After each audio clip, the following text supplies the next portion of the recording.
Political unrest is shaking Israel as Prime Minister Netanyahu attempts to reform the judicial system. Tens of thousands of Israelis protested in Tel Aviv this weekend, demanding the Prime Minister be removed from power. Israel's president says he's working to avert a constitutional crisis.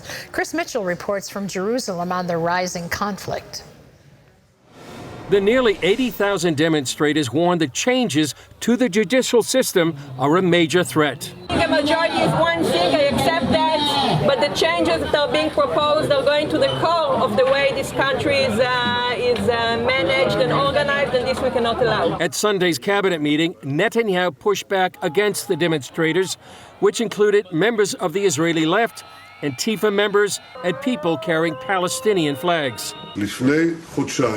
2 months ago, there was a huge demonstration in Israel, the mother of all demonstrations. Millions of people took to the streets to vote in the elections. One of the main issues they voted for is the reform in the judicial system. The reforms are intended to give the Knesset and the government more control over the judiciary. One proposal would allow a simple Knesset majority the power to overturn a Supreme Court ruling, reducing the power of the Supreme Court, which critics believe has overstepped its bounds in recent years, some even calling it the most activist court in the world. One suggested compromise would be that a special or supermajority in the Knesset could overturn a ruling of the Supreme Court. The battle over the judicial system puts large segments of Israel's society at odds.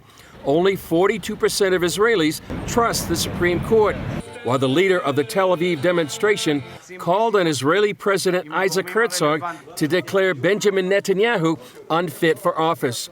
Herzog is trying to mediate between the two camps. I am now focused on two critical roles that I believe I bear as president at this hour: averting a historical constitutional crisis and stopping the continued rift within our nation. The battle is likely to intensify. The leader of the Tel Aviv demonstration said it was just the beginning of the counterattack, while the government will proceed with hearings to enact these reforms.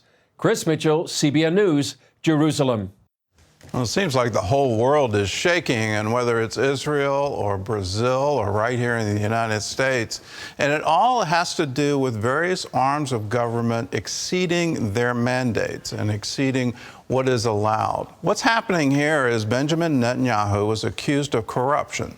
Underlying that case is he gave a cabinet minister position to an owner of a news service, and supposedly he traded that position for favorable news coverage.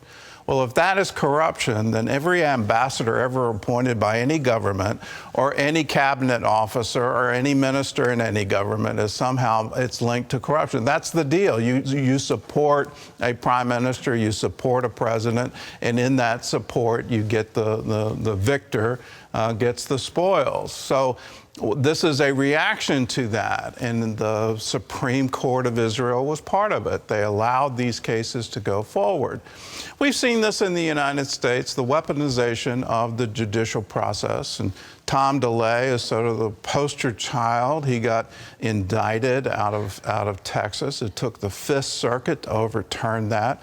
Right here in Virginia, we had a governor who was indicted and convicted, and then it took the Supreme Court to say, no, your standard is off. If this is the standard, then any political deal in the history of the United States is now suspect, and you can't go forward with a government. So is the response, well, let's have the Knesset be able to overrule the Supreme Court? Is that the way forward?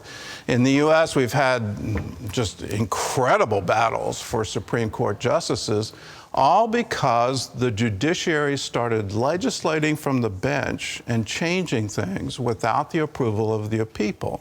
When unelected judges go past their boundaries, that's what the response is. People say, well, we have to do something. For Netanyahu, it's very personal. He's been under this bribery indictment for years. No resolution to it. It was all an attempt to get him out of the prime minister role, and now we're seeing an attempt again. I hope judges, I hope prosecutors take this seriously. I mean, we saw it under President Trump, the number of times the Democrats would look for a favorable jurisdiction. They would go after him on immigration policy, say it was skewed, and then get a federal district court judge to issue an injunction. Finally, took the Supreme Court to say, no, you're all wrong. You can't do this. You can't hamper a sitting administration with these kinds of things.